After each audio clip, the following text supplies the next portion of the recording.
Hi, this is Biba Obibia Akwaba. I had it later and hot is and I'm the promo. And so we can subscribe. We are over say over subscribe to the channel. You'll be answer over click the subscribe button. Now, barely notification. We have a video for phobia by uploading when the first person I will sub the car a video.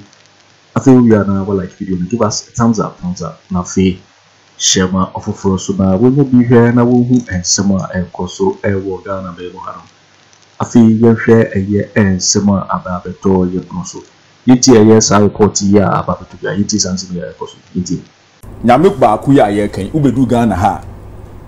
What can I call the cross say? One God and Father of all, who is overall, in all, and living through all. Singapore, or ye Baku, or no should be biaso. No or live through nipa nyina onya live no oduru Nigeria mu a oka bibi foforo or live koduru ai remo oka bibi foforo adan minim se na gede na ye nokure anaso Owusu Bempah de no na ye nokure me de minim komshem but na chese se na asem na wo Bible mu no se nyame baako gidie baako nkwaje baako anya nokure ana anya nokure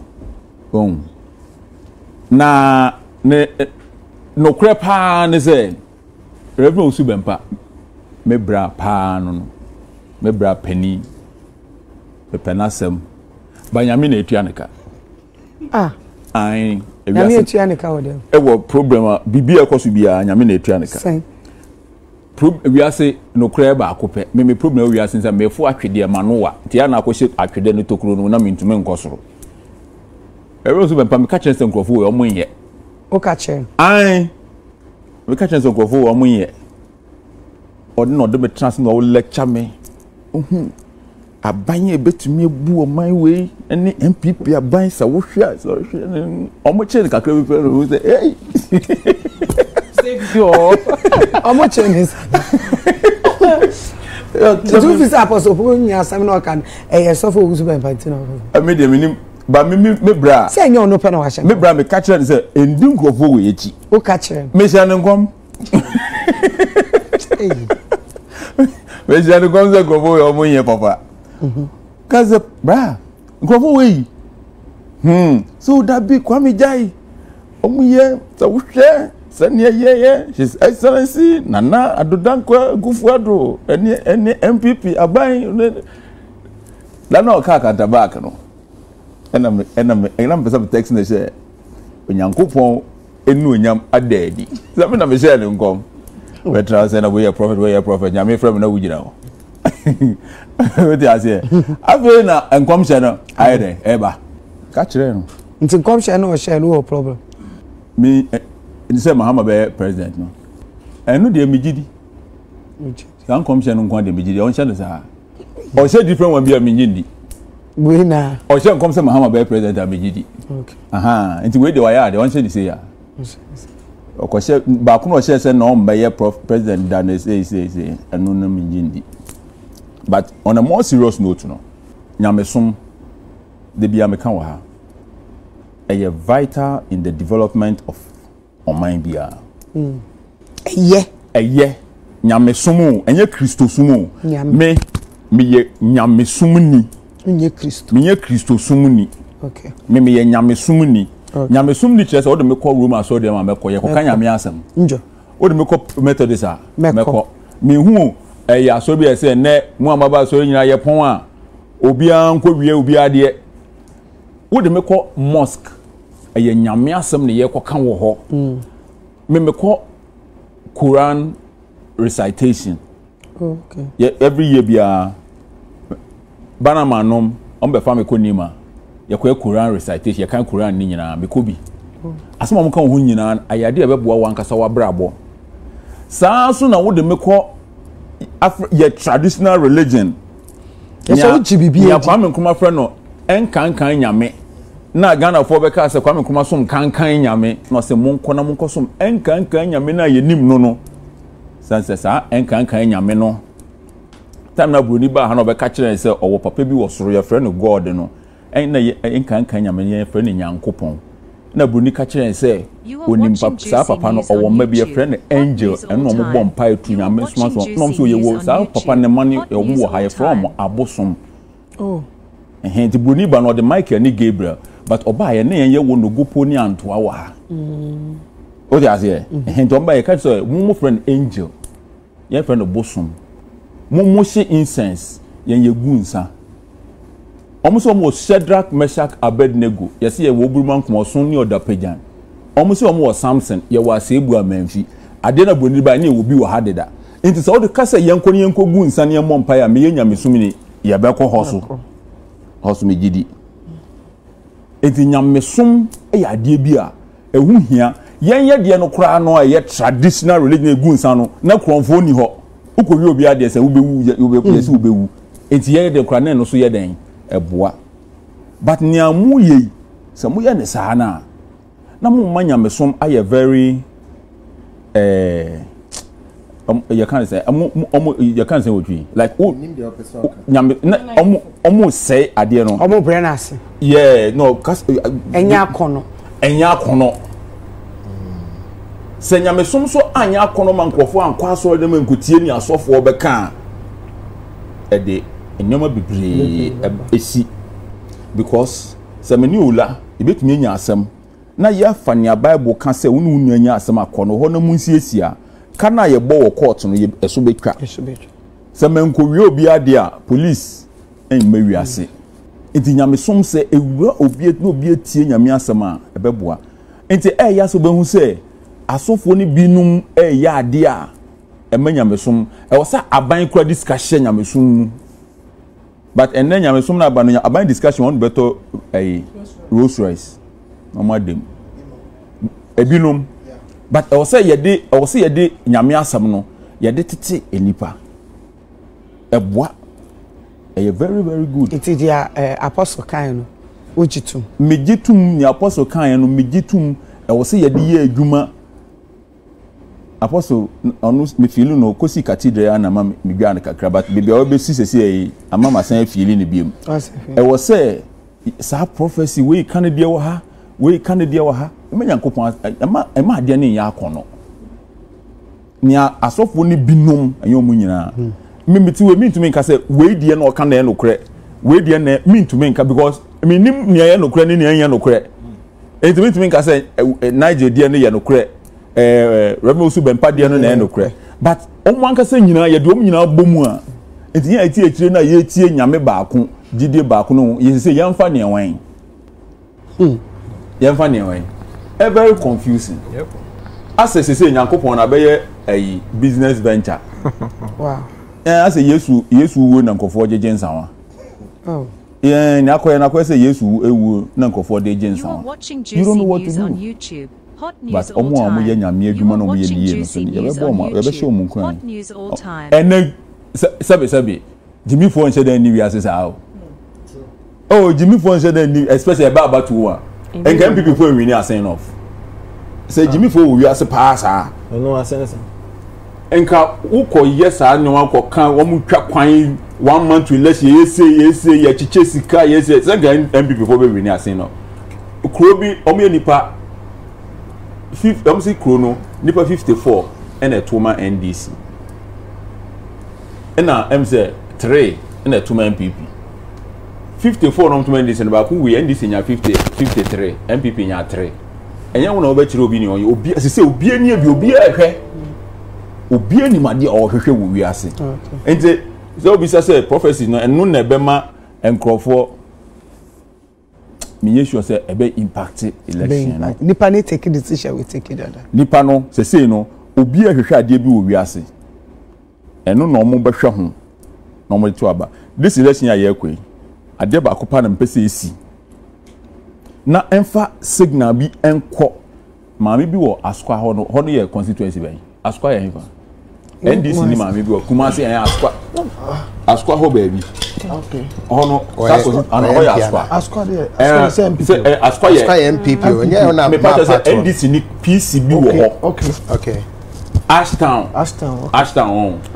constituency MPP Ashtown shedan ase Ashtown ayo Mensah Lady B NDC Lady B action na o ya me pese o win ni won na obi ehu se no obi ade na dwen na eden eto aba na yen de MPP na eto yen de NDC na eto. It's in both parties. That's your dwen oman. Asa ya oman no ho adwen nka ho. It's in both parties. The boys no mo ho no mo to aba mama me no na obi ehu se ye de impuntu ni adwen bi na ye de to aba enye se na me so for ko kan say na me da bi nti de omo Kenya nya impact bia. Baby wo ho e benya impact. Good. But eno ne e ka kire omo say wan kasa trans na fa wadwen to susu nyoma bi hu nyame ti obi em nyame oti obi em yet there is a spirit in every man. Me come man, I'm referring to human beings. There is a spirit in everybody. Nti enye se so for ka say we be wini na je say no so for no obeka wasu ye adwuma ka ho fa enwuma ka ho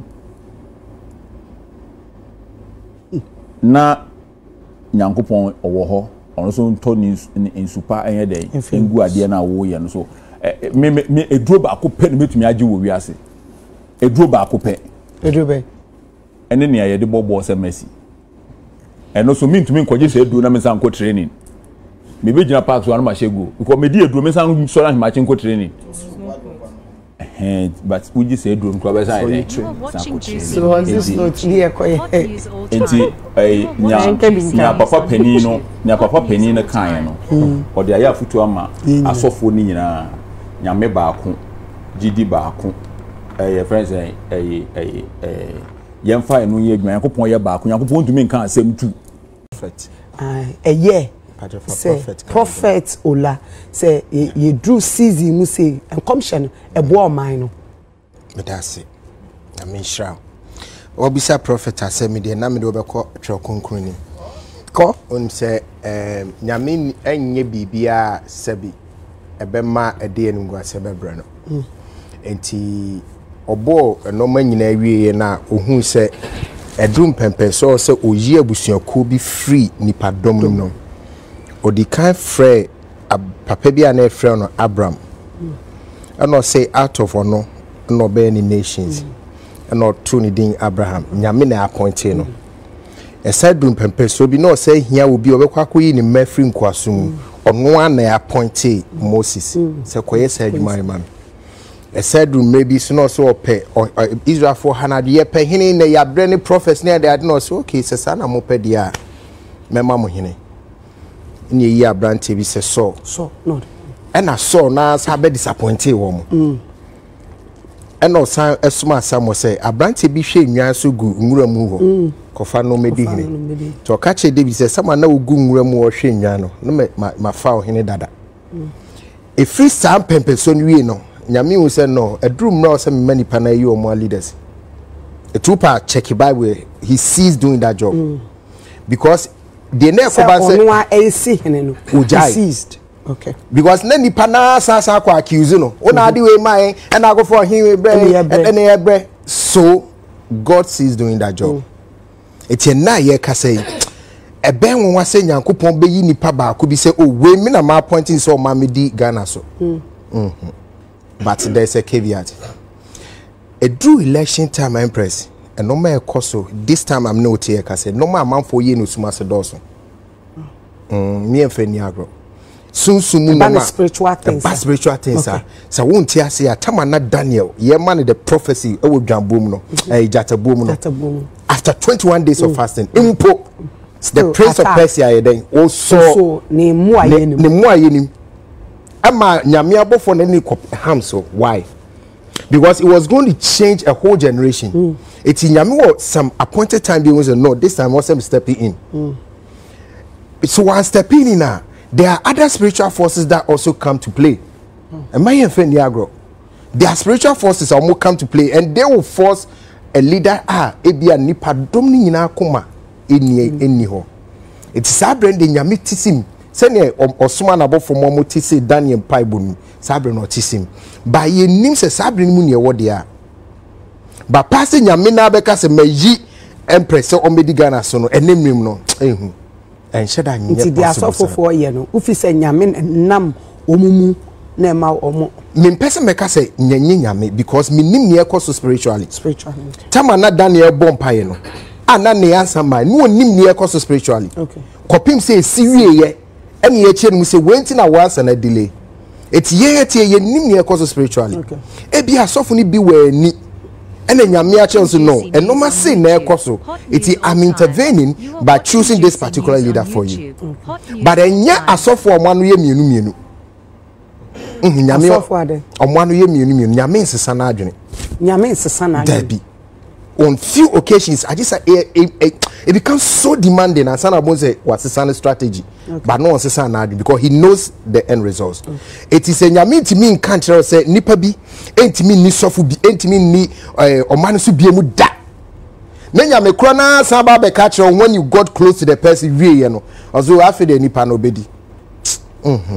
Me nim senya ebia na nyame foforo bi die ebia na wo nim senya ba me nim no okay ba nyame na me nim no on wekesa so catch us way na me ya we can all doubt him but that's what is going to happen e si we ye nyina tell senya me no nim no ye eti ne catch nyame onim no ye ansa no waye ba ye nim eti ba sese nyame ke bibi on sesa na adwen nyame sesa na adwen obesesa na adwen na I just say that's about Bumunyama bebre sisi your sesa na adwen obesesa na adwen na say there's a certain demand that overwhelms everything patriot say so obesesa na adwen it's on few occasions and I can betting as Moses because Moses osesa me say so obesesa na adwen there should be a very high demand for the reason for that adwen sister to come nyame adwen sesa osesa e dosu bebre wo ba mamba oh ebini meba even you can say meba no I can feel yeah number one any Ezekiel say na bekana David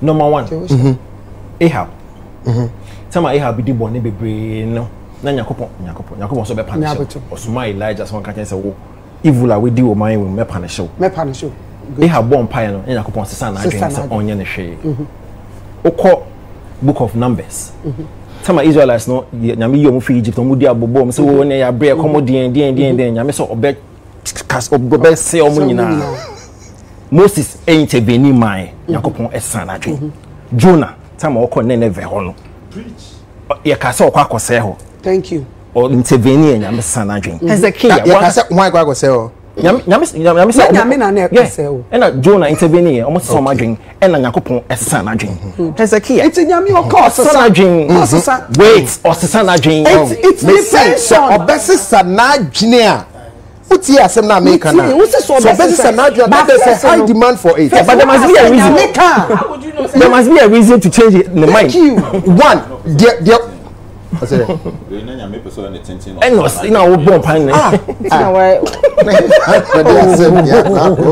so there are times also some Moses go aka so okobo sha asase no so but o mana ndru o na ka say obekobo sha asase no so but sanya me kona aka say na ni be hu Kena because of action be yes so he will definitely change his mind based on a certain reason based on what a reason but good now we are back to the leadership issue okay back to the leadership and back to the statement I'm making. There be many nyame asesa na adwene. Opa ye specific. Say Mahama we ontimi nye president biem. Na nyame kona sa be sesa na adwene ga say Mahama be president. What would have happened? Yeah, possible. What would have happened? There na see tie nyame sesa na adwene. In that particular instance, because all the instances you have given there was anger involved. There was anger involved. Not really anger. No, most of the instances there was really anger. Check Bible. No, Hezekiah there was no anger. No, Hezekiah. They have to pray for it. Yes, it's Mahama na ko ba say anger. Na enyanya me na no so be boni person ne seso. Na obo wula. Oh, when you're busy. Why busy? Why busy? What it's a good point now.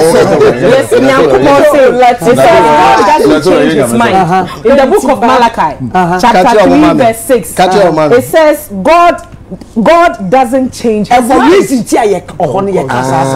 The reason is no, read the whole chapter and see why. Wait, but you have examples as to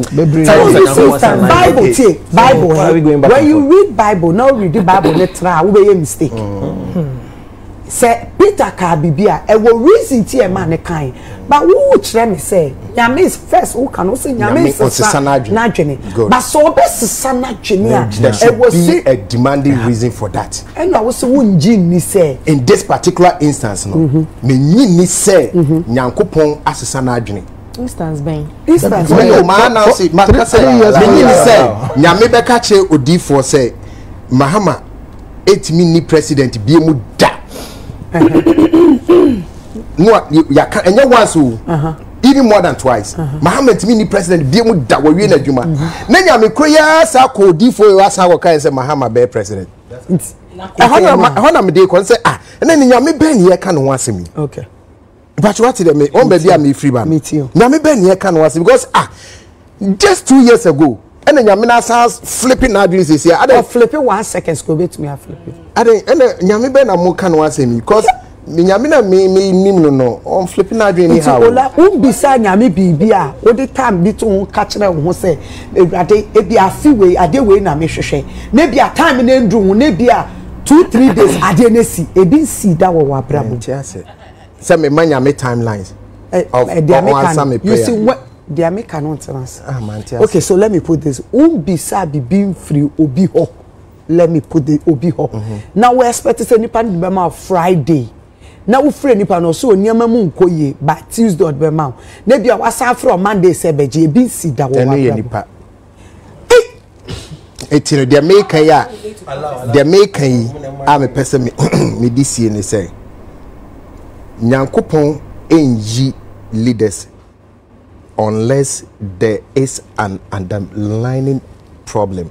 It's na me de Daniel de be share mu kire say eto me bia no ma ekoso osunsum wiase ayeye nim na se wo hwe na no ma ekoso na ni enyan he steps in into we nyame step in unse me kasa me saka say as I sit here I don't know what is going on in the sunsum wiase eti asofo no na nim eti say osofo bi ba no catch yourself me nyi say nyame leaders no so fu be about say oh nyame ese we leader nyame me ba me nyame ni pa we busy me nyame me prophet good etina me say me nyame kura ye ka no ho asem ba me onyankopon na wonim no e ka kire me say election ye ba be yi mo ba betui onto bi Mahama e be win election onto bi no I said me the way I say me ba no so no do eni na kasa chem no on to abani bi o ka kire me say election we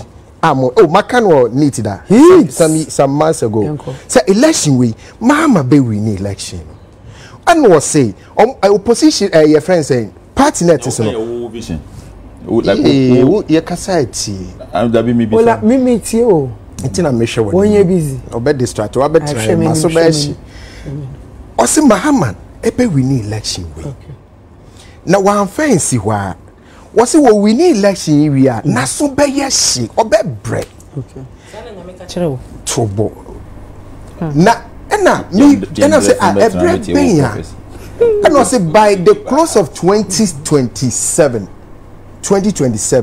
so when timi anye satraye bi ewo kwanya ye lead Ghana so a Ghana mabru be sori atia na ontimi nye no ho hwe che say ade bi nsi da ene besi that was your vision that nye vision ayene you had it vision me pentro wo de ne clear me de ne clear you had it and it wasn't like I was sleeping it was one of my 2 a.m. conversations mostly start from 1 to 3 sunsun it is a metina na sunsun for ne ba mo ne be kasa no and no mo tell me said this is what if they even gave me the percentage I would be winning hospital being corner et you know but because me nye odi for no and no maybe say na me stro ne ka okay but minim de ya da kro be share so say one can dey ya ohun to wo e na me kai but me kura na me kan sa say me sa ka me nyi ni say nyankopon yi leaders e mayen until said there is something wrong I will pursue intervene okay but so say wrong baby because me nim nya me kura ye nyina ye som no me do o kan sa e bi kura na nye nya me e di kra na enye nyame uni ma Abraham nyame no tomato akra no uni ma Abraham nyame no na obutu oba so e ya question obusa me ene o de ma me ntwem say obutu oba so na nya make me say 1 a.m. to 3 a.m. me komodie ene e ka kire me ozeze na o drive 1 a.m. to 3 a.m. me drive am coin. No, I told you it's my quiet moment. So how would I be driving at that time? Now when you're driving, are you talking? Are you not quiet? Why you busy? One man in per hospital being covered.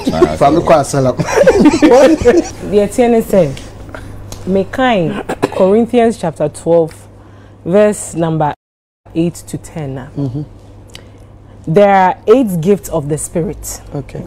Now, prophecies, play a key role in these, 8 spirits. Yeah, say Christos sumwa ye definitely and come share eba. But ade ba ko so aminim ne say ye will be a friend in inner conviction. Ye will be a friend deductions. Say what to na wa wo hwade o kasa ade me hwe the way si fa akwa ebeko say. Ye will be so a friend circumstances. Che say bibi nti ebeko say. Enu ntre say eye yi kire ana say prophecy. Na eba no prophecy say ya na ya suffer from penny for ni bebre ejina sorry them emana. Eye very confusing. Yes, because in na yen say yesum nyankopon a onye a god of confusion. Aye den na nyankopon ba ko e Christopher ni na yesi yesum no. Otumi kache say party B ne befa onu no bedi ade. No akache bi se party C na befa onu no bedi ago. Enti nyankopon na yesum na ye ni na ye nim se yesum. Is he not a decisive God? Nyankopon no yesum no na ye bone ho nsamani se ye nyankopon a okasa enye ho no. Onye director na. These are valid questions I'm here answers to because metie prophecies na eba na. One of the things that I name a person may can say, it's very okay say, uyo sofu penia, udon party bi ana udon wekuobi. It's very okay to be affiliated to any political party because answer na nyame djuma no uti wiase. Ena se bi wiase ni ewo no ye de mrani niema na ye adwuma. Wo right to say wese wo ye de otu aba. Who decide say meto ama party A party B a eye one kasa wo choice. But say ye dani asem no na afa ye de ba ni e beka say nyankopon wa yi a kire me say nyankopon wa ka kire me say asemasi ana obentin na befa. Most of the time no eye na asofofo mo masa prophecies we ebi wo ho no ma emmem enti emmem sa no. How do the saying a wo person ye foul as a man of God? Niana ola kan say nyankopon asofofo ni bi wo hanye wanu mienu asem ba ko na me pese me busa asem me pese me gina su bebre me pese me busa say ya papa me bo odi na ka asem ya papa Owusu Bempah, Prophet Owusu Bempah. We've known his political affiliation all these years. Ye huni videos ni interviews be I think say after this recent prophecy sir omuko share clergy ye ba ye na ye hu asem ba ko na mpese me busa say sanke bi anka oni political party a ye nimu say odon no wo muntamu ye na bibia ye okia ogidi pass anko benya say yi kire ne say Mahama na befa Afriyie ya be ye ba betu ya na eya na sometimes wo hu in as much as say ye ni na ye wokuo bi a ye don ni ade no.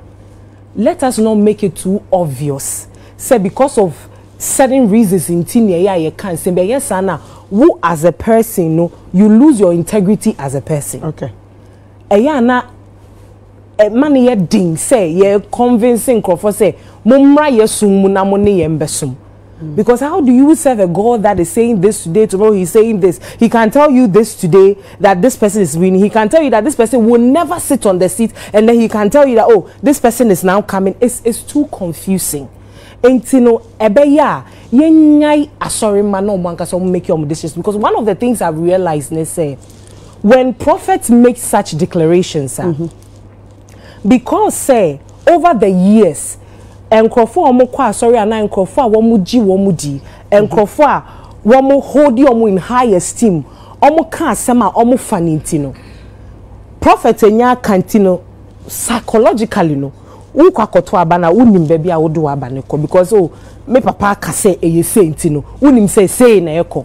Let us leave people to decide on whatever policies or munim say ebeboa wo mo no muntu aba nyankopon yi achen too much. It makes it so confusing. And Papa Owusu Onyina u reading the article Opoku, thank you very much. U reading the article na do baby no can say eya na eto de bi kra mo ma politicians no omo muyen. If you read the entire article oka say di for na ama na basa because ahaya na wadwane akoha oho nya na wadwane aba if so omo adwane akoho bebre na adwane akoho na make say nkrofo bi ni nkrofo bi ntam eye pa na se hwiniwa minji ndi sankan komhye bi wo ho mo behye nti opa che sen komhye na eba no wo nji ndi anase de enye se minji ndi but me I believe in prophecies. But Nyankopon so aka say by test every spirit because not all spirit is from God. Pacho they make not say. I know said there are circumstances na me di kan kai. There are deductions. There are inner convictions. Ye woniama wan kasa wo de wani sha. Wo say ade we ase wo ni say petrol go ha. Is it because what to say or ka say President Mahama on di onye president da. And na sesi a wa be ka say President Mahama be di president. And no na Emma what doubting hodan because it's ambiguous. Because at that moment now bompaye na say me bompaye nyame ya kire me say papa na kuma ye nti Nyankopon de o man ne be hye nsa so for being shown come in be mu oh me nka say so for being share me come in me mu da but there is I don't know, there is some level of consistency in the word of God. It's why consistency from on your consistent since when on your consistent since is it way back before I bet to about Akufo Addo Bebe 2016. There's not been consistency. How come this past 4 years we've known the back and forth that Papa has had with the MPP party. We know he was arrested at some point for I think so agrada issue bem. He's been in his check talking about how IGP and MPP affiliations wanted to kill him. So do you think so no wagina so dey ashengo? Me person me kire say se bibia ya me to me nka but me se bibia ya me nji this san commission and kobehye. That's my opinion. Se bibia ye pa se ye hwe nyame anima kanokra. Me nji this san commission and kobehye. Have you encountered him? Who? Prophet Owusu Bempah. No, I have not. I'm not saying he's a liar. I'm not also saying he's a liar. I don't need to encounter him. No, I don't need to have an encounter with him to know. I'm just looking at what has transpired. And I make sure I'm come ask him. I've never had an encounter with him or whatsoever, and I don't need to have an encounter with him to say that this is it or this is it. I don't need that. First and comes out washa Ghana Fuati. Oh, for the past be 8 years we say 12 years.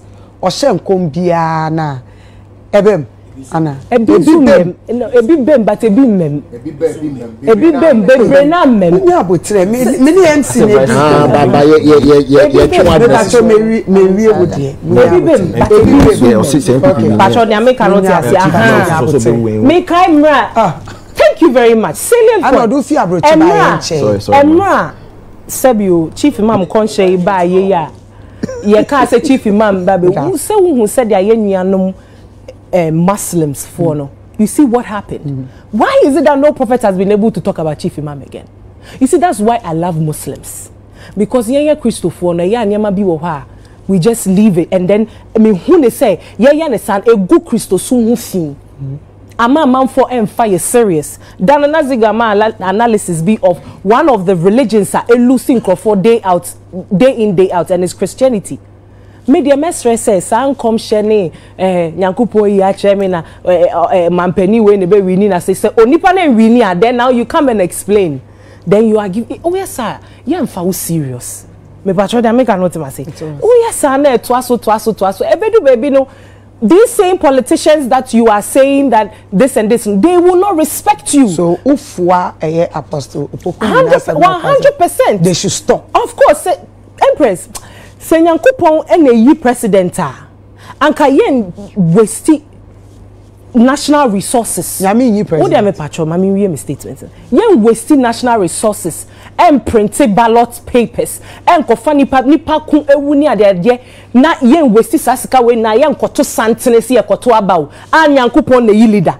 Entini yet something na yet to akoto aba yet to ne saying anka ye beda nyabote ye beda ye be sorry ni a chwegu wiem say this mami we statement no then that is how it is because if say dey bia nyankopon yi leader we nyankopon be leader we nyankopon be nyankopon yi leader na we say we serve a God Israel so I'm not saying but how many times now what say we see and now we say prophet be America because this year God has revealed to me that Donald Trump is going to win is there America for no nyankopon na yi omo leaders no omoka hadie no na bunsam yi na some kantina omkro na yeye no really leaders no MCM ko me dear I'm saying that all these prophecies and stuff should stop. I don't think to say because it causes a lot of confusion and it doesn't more many people making independent decisions. Okay. Yo, tipo we ni ensema ababeto ye proso because this news so and our hello so we can subscribe ya omudi ase over subscribe to the channel sanse hadie latest and hot news kwa eramde bremo Afriyie we no like video no na fe share ma ofofo na we dey be na wo hu ensema ekoso ewo Ghana no mo ham also betimi actually what you find here and some way now work comment box no obeti in my next video. Thanks for watching. Like and share the video. You can also drop your comment. Please don't forget to subscribe. Click on the bell to turn on the notification.